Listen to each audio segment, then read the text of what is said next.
आज मैं आप लोगों को बताने वाली हूँ कि सावन के महीने में शिवलिंग पर क्या चढ़ाना चाहिए जिससे कि शिव भगवान यानी कि भोलेनाथ भी खुश हो जाए और आपकी सारी मनोकामनाएं पूर्ण हो जाए। इस समय सावन का पावन माह चल रहा है। सावन के माह में भगवान शंकर की पूजा का विशेष महत्व होता है।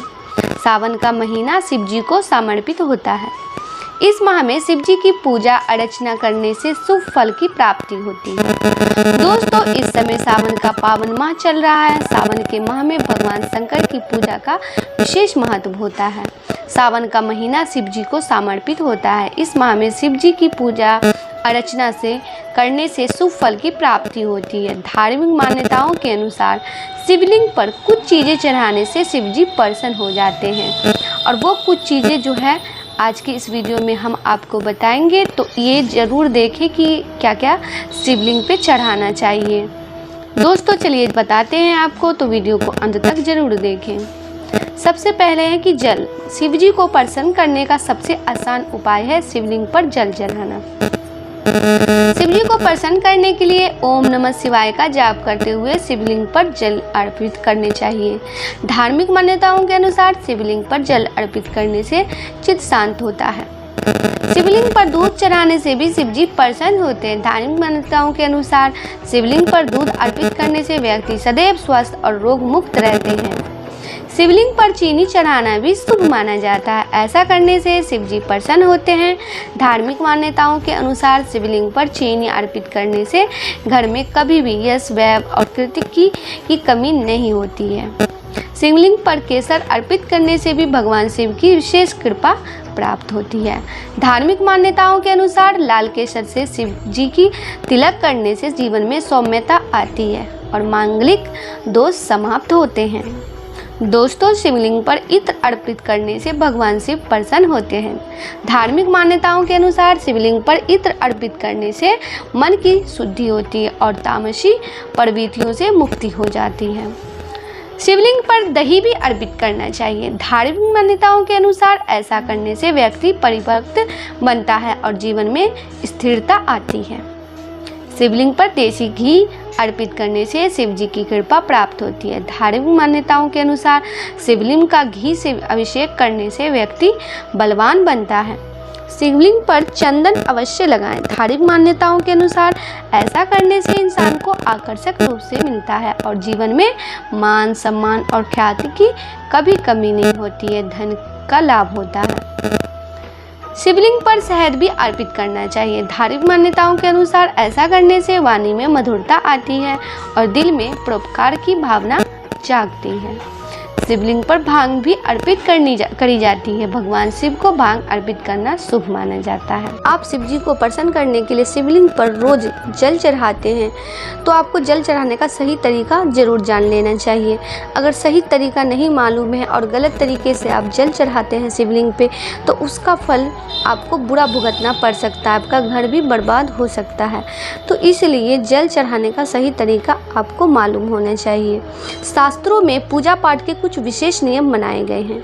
जैसे पूजा के दौरान हमेशा सिर ढककर रखें।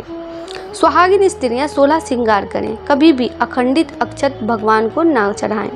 गणेश जी को भूलकर भी तुलसी दल ना चढ़ाएं। ऐसे ही कुछ नियम शिवलिंग के पूजन से भी जुड़े हुए हैं जिसमें शिवलिंग पर जल अर्पित करने का सही तरीका मुख्य माना जाता है। दोस्तों, कहा जाता है कि शिव कृपा पाने के लिए पूरे नियम से शिवलिंग पर जल अर्पित करना चाहिए क्योंकि जल धारा भगवान शिव को अत्यंत प्रिय है और रोज इसे शिवलिंग पर चढ़ाने से भक्तों की सारी मनोकामनाएं पूर्ण होती है। ऐसे ही कुछ नियमों के बारे में जानने के लिए हमने आपको ये वीडियो बनाई है ताकि आपको समझ में आ जाए कि शिवलिंग पर जल कैसे चढ़ाया जाता है। दोस्तों, शिवलिंग पर जल अर्पित करने के कुछ नियम बताए हैं जिन्हें आपको भी जान लेना चाहिए। सबसे पहले कि हमेशा जब शिवलिंग पर जल चढ़ाएं तो आपको ध्यान में रखना चाहिए कि कभी भी पूर्व दिशा की ओर मुंह करके जल ना चढ़ाएं। पूर्व दिशा को भगवान शिव का मुख्य प्रवेश द्वार माना जाता है और इस दिशा की ओर मुख्य करने से शिव के द्वार में अवरोध होता है और वो रुष्ट हो जाते हैं। हमेशा उत्तर दिशा की ओर मुंह करके जल चढ़ाएं क्योंकि उत्तर दिशा को शिव जी का वाया अंग माना जाता है जो माता पार्वती को समर्पित है। इस दिशा की ओर मुँह करके जल अर्पित करने से भगवान शिव और माता पार्वती दोनों ही कृपा दृष्टि आप पर प्राप्त होती है। दोस्तों, शिवलिंग पर जल अर्पित करते समय सबसे ज़्यादा ध्यान में रखने वाली बात यह है कि आप किस पात्र से जल अर्पित कर रहे हैं। जल चढ़ाने के लिए सबसे अच्छे पात्र तांबे, चांदी और कांसे के माने जाते हैं। भूलकर भी स्टील के पात्र से शिवलिंग पर जल नहीं चढ़ाना चाहिए। दोस्तों, सबसे पात्र जो है सबसे अच्छा होता है तांबे का, इसलिए इसी पात्र से जल चढ़ाना उत्तम है। लेकिन भूलकर भी तांबे के पात्र से शिव जी को दूध न चढ़ाएं, क्योंकि तांबे में दूध विष के समान बन जाता है। कभी भी शिवलिंग पर तेजी से जल नहीं चढ़ाना चाहिए। शास्त्रों में भी बताया गया है कि शिव जी को जल का धार्यंतन प्रिय है, इसलिए जल चढ़ाते समय ध्यान रखें कि जल के पात्र से धार बनाते हुए धीरे से जल अर्पित करें। पतली जल धार शिवलिंग पर चढ़ाने से भगवान शिव की विशेष कृपा दृष्टि होती है। हमेशा शिवलिंग पर जल अर्पित करते समय ध्यान रखें कि बैठकर ही जल अर्पित करें। यहाँ तक कि रुद्र अभिषेक करते समय भी खड़े नहीं होना चाहिए। पुराणों के अनुसार खड़े होकर शिवलिंग पर जल चढ़ाने से यह शिव जी को समर्पित नहीं होता है और इसका पुण्य प्राप्त नहीं होता है।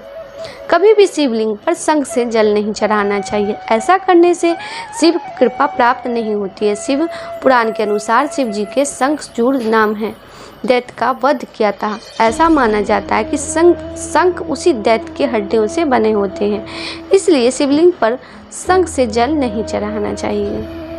दोस्तों, अगर आप जल चढ़ाते हैं तो इन बातों को जरूर ध्यान रखें, जैसे कि अक्षत या रोली जल में मिलाने से उनकी पवित्रता खत्म हो जाती है। इसलिए भगवान शिव की कृपा दृष्टि पाने के लिए हमेशा जल को अकेले ही चढ़ाना चाहिए।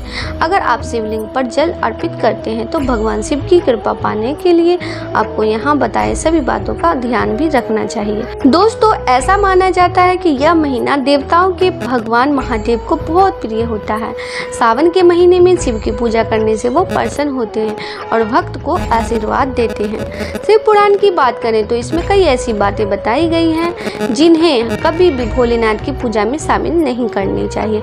ऐसा करने से भगवान शंकर क्रोधित हो जाते हैं, जिससे व्यक्ति को गंभीर नुकसान उठाना पड़ता है।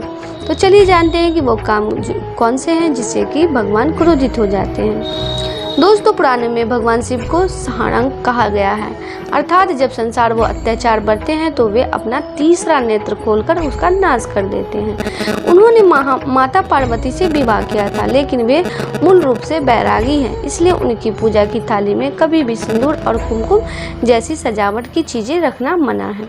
इसलिए पूजा की थाली में इन चीज़ों को शामिल नहीं करनी चाहिए। दोस्तों, धार्मिक शास्त्रों के अनुसार भगवान शिव ने अपने त्रिशूल से शंखचूड़ नामक राक्षस का वध किया था। ऐसा माना जाता है कि शंख की उत्पत्ति उनकी राख से हुई थी, इसलिए महादेव की पूजा के दौरान शंख बजाना वर्जित है और ना ही शंख से उनका जल अभिषेक किया जाता है। इसका दूसरा कारण ये भी है कि महादेव का महान तपस्वी है जो सदैव तपस्या में लीन रहते हैं। ऐसे में शोर मचाकर उसकी तपस्या भंग होने का भय बनाना रहता है। हल्दी सौभाग्य और खुशी का प्रतीक माना जाता है। ज़्यादातर देवी देवताओं की पूजा के दौरान थाली में हल्दी जरूर रखी जाती है, लेकिन गलती से भी हल्दी को भोलेनाथ की पूजा की थाली में न रखें। इसका कारण यह है कि भगवान शिव बैरागी है और उन्हें हल्दी सहित कोई भी अलंकार पसंद नहीं है। भगवान शिव से जुड़ी एक कथा के अनुसार उन्होंने तुलसी के पति जलंधर का वध किया था, जिसके बाद तुलसी भगवान शिव से बहुत नाराज हो गई और उन्होंने श्राप दिया कि यदि कोई वक्त तुलसी को शिव की पूजा की थाली में शामिल करता है तो उसे बुरा भोगना पड़ेगा। उस दिन के बाद से भोलेनाथ की पूजा की थाली में तुलसी के पत्ते नहीं चढ़ाए जाते हैं। दोस्तों, भोलेनाथ केतकी के फूल नहीं करते हैं। तो धार्मिक ग्रंथों के अनुसार एक बार ब्रह्मा जी ने किसी बात पर भगवान शिव से झूठ बोला था। इस कारण में देवी केतकी ने भी उनका साथ दिया। इससे भोलेनाथ बहुत दुखी हुए और उन्होंने केतकी को श्राप दिया कि उनकी पूजा की थाली में केतकी का फूल कभी नहीं चढ़ाना चाहिए। तब से आज तक शिवलिंग पर केतकी का फूल नहीं चढ़ाया गया है। मान्यता है कि सावन सोमवारी के व्रत से सभी मनोकामनाएं पूरी होती है। इस साल सावन की पहली सोमवारी का व्रत 10 जुलाई को रखा जाएगा। आज के लिए बस इतना ही। दोस्तों, आपको ये वीडियो पसंद आया है तो लाइक करिएगा। दोस्तों को शेयर ज़रूर करिएगा। चैनल को सब्सक्राइब करके बेल आइकन को ज़रूर दबाइएगा ताकि आने वाला वीडियो आपको सबसे पहले मिले। दोस्तों मिलते हैं अगले वीडियो में, तब तक के लिए goodbye and thanks for watching my video.